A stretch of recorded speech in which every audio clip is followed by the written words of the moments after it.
ಯುದ್ಧದಲ್ಲಿ ನಾನು ಸೋತೆ ಅಪ್ಪ. ಅದು ನನಗೆ ಮೊದಲೇ ಗೊತ್ತಿತ್ತು ಮಗ. ನೀನು ಗೆಲ್ಲುವ ಪ್ರಸಂಗ ಈ ವರ್ಷ ಇಲ್ಲ, ಮುಂದಿನವೂ ಇಲ್ಲ. ಅದು ಕತೆ ಗೊತ್ತಾಗಿದೆ, ನಿನಗೆ ಗೆಲ್ಲಿಕ್ಕಿಲ್ಲ. ಇವ್ರೆ ಏನಿವ್ರೆ? ನಮ್ಮದು ಮುಗೀತಲ್ಲ. ಯಾರು ಹೇಳಿದ್ದು ಮುಗೀತಂತ? ಸಂಭಾಷಣೆ. ಅಪ್ಪ ಹೇಳಿದ್ದು ನೆನಪಿಲ್ವಾ? ಎಂತದಂತೆ? ಮಗ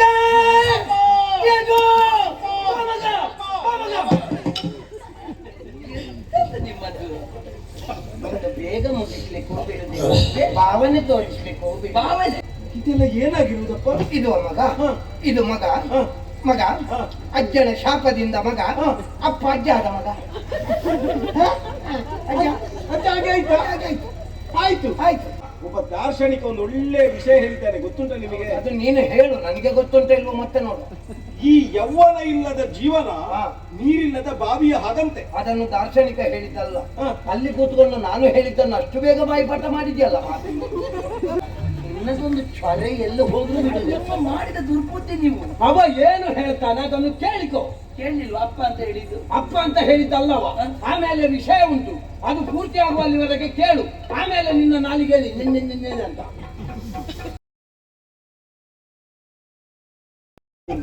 ಹೌದು. ಅಪ್ಪ ಓ ಪುರವನ್ನು ಉಳಿಸಿಕೊಳ್ಬೇಕು ಅನ್ನೋ ಉದ್ದೇಶದಿಂದ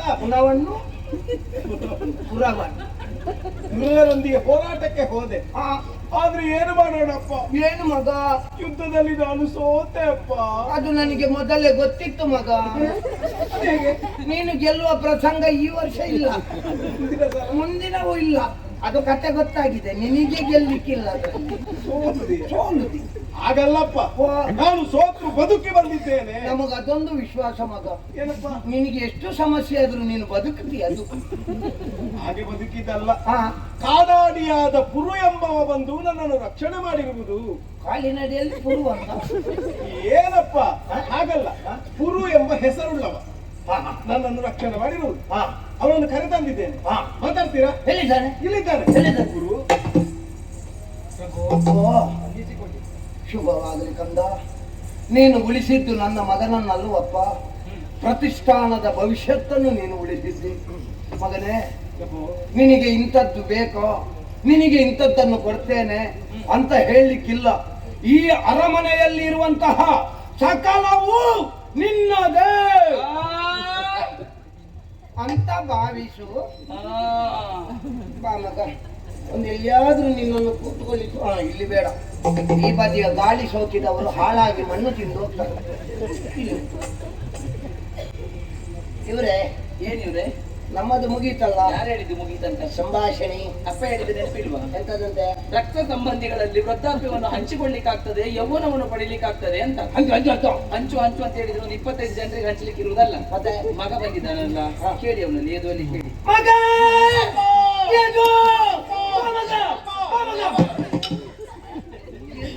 ನಿಮ್ಮದು ಬೇಗ ಮುಗಿಸ್ಲಿಕ್ಕೆ ಹೋಗ್ಬಿಡುದು, ಭಾವನೆ ತೋರಿಸ್ಲಿಕ್ಕೆ ಹೋಗ್ಬಿಡು. ಭಾವನೆ ಮಗನ ಮೇಲೆ ಕೇಳಿ ಅವನಲ್ಲಿ. ನಾನು ತಪ್ಪಿಸಿ ಹೋಗಿದ್ದೇನೆ ಅಂತೇಳಿ. ಮಗ ಓ ಅಪ್ಪ, ನೋಡಿದ್ಯಾ ಮಗ? ಹೌದಪ್ಪ, ನಿನ್ನ ಅಪ್ಪನವಷ್ಟೇ ನೋಡಿದ್ಯಾ ಮಗ? ನಾನು ಬಂದಾಗ್ಲೇ ಕೇಳಬೇಕು ಅಂತ ಇದ್ದೆ ಅಪ್ಪ. ಏನು ಮಗ? ಇದೆಲ್ಲ ಏನಾಗಿರುವುದಪ್ಪ? ಇದು ಮಗ, ಇದು ಮಗ.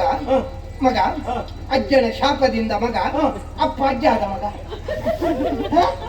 ಅಜ್ಜ ಅಜ್ಜ ಹಾಗೆ ಆಯ್ತಾ? ಹಾಗಾಯ್ತು. ಆಯ್ತು ಆಯ್ತು.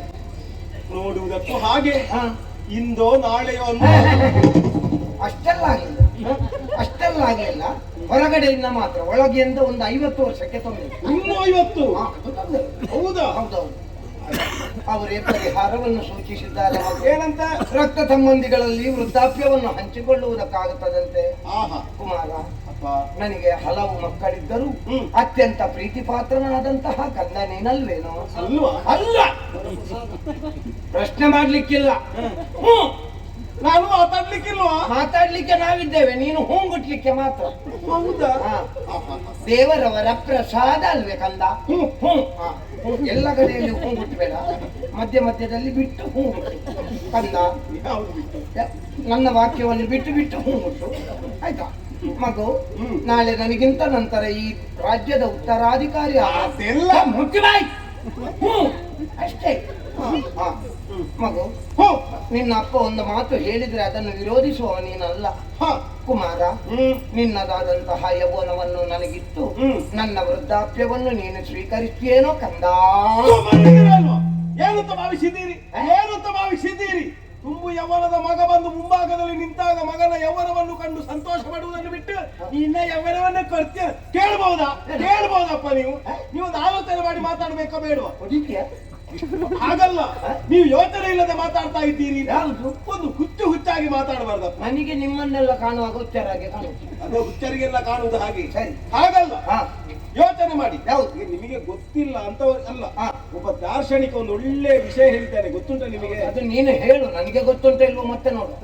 ಈ ಯೌವನ ಇಲ್ಲದ ಜೀವನ ನೀರಿಲ್ಲದ ಬಾವಿಯ ಹಾಗಂತೆ. ಅದನ್ನು ದಾರ್ಶನಿಕ ಹೇಳಿದ್ದಲ್ಲ, ಅಲ್ಲಿ ಕೂತ್ಕೊಂಡು ನಾನು ಹೇಳಿದ್ದನ್ನು ಅಷ್ಟು ಬೇಗ ಬಾಯಿಪಾಠ ಮಾಡಿದ್ಯಲ್ಲ.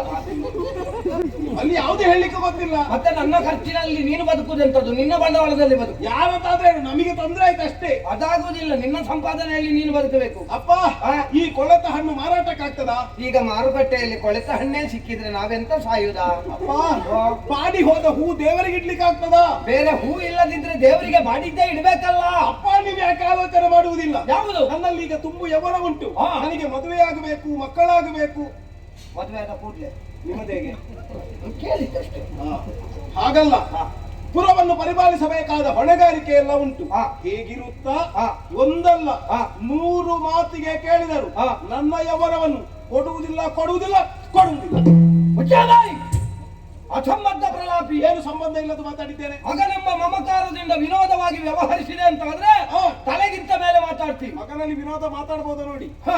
ತಂದೆ ತಾಯಿಗಳು ಮಾಡಿದ್ದು ತಪ್ಪೇ ಹೌದು ಅಂತಾದ್ರೂ ಕೂಡ ಪ್ರಶ್ನಿಸುವಂತಹ ಅಧಿಕಾರ ಮಕ್ಕಳಾದವರಿಗಿಲ್ಲ. ಅಪ್ಪ ಮಾಡಿದ ಸಾಲಕ್ಕೆ ಮಗ ತಲೆ ಕೊಡ್ತಾನೆ ಅಂತೂ ಇಲ್ಲ. ನನ್ನಿಂದ ಬಳುವಳಿಯಾಗಿ ಬರುವಂತಹ ರಾಜ್ಯ ಬೇಕು. ನಿಮಗೆ ನಿಮ್ಮ ಅಪ್ಪ ಕೊಟ್ಟಿದ್ದಾರೆ, ನನಗೆ ಸೇರ್ಬೇಕಾದನ್ನು ಕೇಳುವುದು ನಾನು. ನನ್ನ ಅಪ್ಪ ಕೊಡುವಾಗ ನನ್ನಲ್ಲಿ ಒಂದು ಮಾತು ಹೇಳಿದ್ದಾರೆ, ಏನು? ನಿನಗೆ ಯಾರು ಸಮರ್ಥ ಅನ್ನಿಸ್ತದೆ ಅಂತವರಿಗೆ ಕೊಡು. ನಿನ್ನೆವರೆಗೆ ನಾನು ಸಮರ್ಥ ಅಂತ ಇದ್ದದ್ದು, ಆದ್ರೆ ನಿನ್ನ ಒಂದು ಮಾತಿನಿಂದ ನಿನ್ನ ಲೋಕ ವ್ಯವಹಾರ ಏನು ಅಂತ ಅರ್ಥ ಆಯ್ತು. ಏನು? ನಿನ್ನಂತವನಿಗೆ ಕೊಡುವ ಶಿಕ್ಷೆ ಎನ್ನುವುದು ಪ್ರಪಂಚಕ್ಕೆ ಶಿಕ್ಷಣ ಆಗಿರ್ಬೇಕು. ಏನು ಮಾಡ್ತೀರೋ? ನಿನಗೆ ಅಂತ ಅಲ್ಲ, ಮತ್ತೆ ನಿನ್ನಿಂದ ಆವಿರ್ಭಾವಗೊಳ್ಳುವ ಯದು ವಂಶಕ್ಕೆ ರಾಜತ್ವ ಇಲ್ಲದೆ ಹೋಗ್ಲಿ. ಯಯಾತಿಯ ಶಾಪ ಶಾಪ ಕೊಟ್ಟರು ನೀವು? ಏನು ಮುಟ್ಟೋದಿಲ್ಲ. ನಿಮ್ಮ ಶಾಪಕ್ಕೆಲ್ಲ ಮೆಚ್ಚಿ ಬೀಳ್ತೇನೆ ಅಂತ ಭಾವಿಸಿದ್ರೆ ಎತ್ತಿಲೇಬೇಕು. ಹಾಗೆಲ್ಲ ಆಲೋಚನೆ ಮಾಡಬೇಕಾದ್ದೇ ಇಲ್ಲ. ಯಾಕೆ? ತಂದೆಯಾದವನ ಮಗನ ಬದುಕಿಗೆ ದಾರಿ ದೀಪವಾಗಬೇಕಾಗಿತ್ತು. ಆದ್ರೆ ನೀವು ಹಾಗಲ್ಲ, ನನ್ನನ್ನು ಕತ್ತಲೆಗೆ ದೂಡಿ ನೀವು ಸಂತೋಷ ಪಡುತ್ತಾ ಇದ್ದೀರಿ. ನಾನು ಕತ್ತಲೆಗೆ ದೂಡಿದ್ದಲ್ಲ, ನೀನು ಮೊದಲೇ ಕತ್ತಲೆಯಲ್ಲಿದ್ದಿ. ಮೊದಲು ಆಲೋಚನೆ ಮಾಡಬೇಕಾದ್ದೇನು ಗೊತ್ತಾ? ಯಾವುದು? ನಾಲಗೆಗೆ ಆದ ಗಾಯವಾದ್ರೂ ಮಾಸಿ ಹೋದೀತು, ನಾಲಗೆಯಿಂದ ಆದ ಗಾಯವನ್ನು ಯಾವತ್ತು ಮಾಸುವುದಕ್ಕೆ ಸಾಧ್ಯ ಆಗುವುದಿಲ್ಲ. ಅದಕ್ಕಿಂತ ಮೊದಲು ಮಗನಿಂದ ಮನಸ್ಸಿಗೆ ಗಾಯ ನನಗಾದ ನೋವಿಗೆ ಏನು ಸಾಕ್ಷಿ ಅಂತ ನೀವು ಕೇಳುವುದು ನಿಮ್ಮಲ್ಲಿ.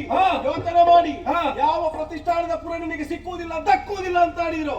ಇಂದು ನನಗೆ ದಕ್ಕದೇ ಇರುವುದು ಭವಿಷ್ಯ ಅನ್ನುವುದು ಉಂಟಲ್ಲ, ಮುಂದೊಂದು ಕಾಲಕ್ಕಾದ್ರೂ ನನಗೆ ಸೇರದೇ ಇರುವ ಸಾಮ್ರಾಜ್ಯ ನನ್ನ ವಂಶಜನ ಕಾಲ ಕೆಳಗೆ ಬರುವ ಬಂದಿತ್ತು. ಪ್ರಪಂಚ ಎಲ್ಲವೂ ನಿನ್ನ ವಂಶಜನ ಕಾಲ ಕೆಳಗೆ ಬಂದ್ರು, ಪ್ರತಿಷ್ಠಾನದ ಈ ಪೀಠ ಬರ್ಲಿಕ್ಕೆ ಪ್ರತಿಷ್ಠಾನ ಯಾರಿಗೆ ಬೇಕು?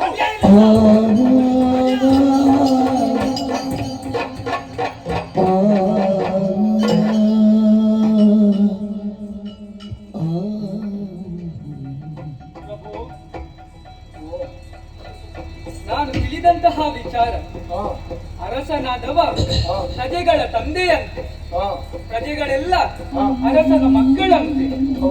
ಪ್ರಜೆಗಳಿಗೆ ಯಾವುದಾದರೂ ಕಷ್ಟ ಬಂತು ಎಂದಾದರೆ ಅದನ್ನು ಬಗೆಹರಿಸಬೇಕಾದವ ಅರಸನಂತೆ. ಅದೇ ರೀತಿಯಾಗಿ ಅರಸನಿಗೆ ಯಾವುದಾದರೂ ತೊಂದರೆ ಬಂದರೆ ಅದರ ಹೊಣೆ ಎನ್ನುವುದು ಪ್ರಜೆಗಳಿಗೆ. ಹಾಗಾಗಿ ನಿಮಗೆ ಬಂದಂತಹ ಈ ವೃದ್ಧಾಪ್ಯವನ್ನು ನಾನು ಸ್ವೀಕರಿಸುತ್ತೇನೆ. ಹುಡುಗ ಯವನವನ್ನು ಕೊಡ್ತಾನೆ ಅಂತಲ್ಲ. ಸುಮ್ಮನಿರ್ತೀರ ನೀವು? ಅಪ್ಪ ಹೇಳಿದ ನೆನಪಿಲ್ವ ನಿಮ್ಗೆ? ಹೌದು. ರಕ್ತ ಸಂಬಂಧಿ ಆಗಬೇಕು ಅಂತ. ಪಾಪ ಕಾಡ ಕಿರಾತ ಹುಡುಗ ಕೊಡಬೇಕನ್ನುವಂತ ಮನಸ್ಸುಂಟವನಿಗೆ, ಆದ್ರೆ ಆಗ್ಲಿಲ್ವಲ್ಲ. ಆಗುದಿಲ್ಲ ಅಂತ ಮಗ. ಅಪ್ಪ ಅಪ್ಪ ಅಪ್ಪ ನಾಡಲ್ಲೆಲ್ಲ ಆಯ್ತು, ಕಾಡ ಕಿರಾತರನ್ನು ನೀವು ಬಿಡ್ಲಿಲ್ವಲ್ಲ. ನಿನ್ನದೊಂದು ಛೊರೆ ಎಲ್ಲ ಹೋದ್ರು ನಿಮ್ಮ ಮಾಡಿದ ದುರ್ಬುದ್ಧಿ ನೀವು. ಅವ ಏನು ಹೇಳ್ತಾನೆ ಅದನ್ನು ಕೇಳಿಕೋ. ಕೇಳಲಿಲ್ವ ಅಪ್ಪ ಅಂತ ಹೇಳಿದ್ದು? ಅಪ್ಪ ಅಂತ ಹೇಳಿದ್ದಲ್ಲವ. ಆಮೇಲೆ ವಿಷಯ ಉಂಟು, ಅದು ಪೂರ್ತಿ ಆಗುವಲ್ಲಿವರೆಗೆ ಕೇಳು, ಆಮೇಲೆ ನಿನ್ನ ನಾಲಿಗೆ ಅಂತ. ಅಮ್ಮ, ರಕ್ತ ಸಂಬಂಧಿಗಳಿಗೆ ವೃದ್ಧಾಪ್ಯವನ್ನು ವಿನಿಮಯಗೊಳಿಸುವುದಕ್ಕೆ ಸಾಧ್ಯ ಎಂದಾದರೆ ನಾನು ಅರ್ಹನಿದ್ದೇನಮ್ಮ. ಆಗುದಿಲ್ಲ ಆಗುತ್ತದೆ. ಅಮ್ಮ, ನಾನು ಬೇರೆ ಯಾರು ಅಲ್ಲ, ಋಷಪರ್ವನ ಮಗಳಾದಂತಹ ಶರ್ಮಿಷ್ಠೆಯ ಮಗ. ಗುರು ಎಂದರೆ ನಾನೇ ಅಮ್ಮ.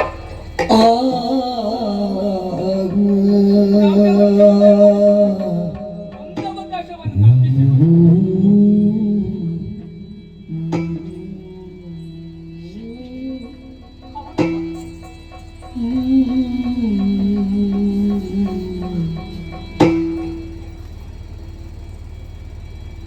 ದೇವಯಾನಿ, ಜೀವನದಲ್ಲಿ ಗೆದ್ದು ಬಿದ್ದವರ್ಯಾರು, ಬಿದ್ದು ಎದ್ದವರ್ಯಾರು ಎನ್ನುವ ಸತ್ಯ ನಿನಗೀಗ ಅರ್ಥ ಆಯ್ತಲ್ಲ ಕುಮಾರ. ಅಪ್ಪ, ಸೂರ್ಯ ಚಂದ್ರರಿರುವವರೆಗೆ ಯಶೋವಂತನಾಗಿ ಪ್ರತಿಷ್ಠಾನವನ್ನು ಪಾಲಿಸ್ತಾ ಬಾಳು ಮಗನೇ. ಹೀಗೆ ಬಾ.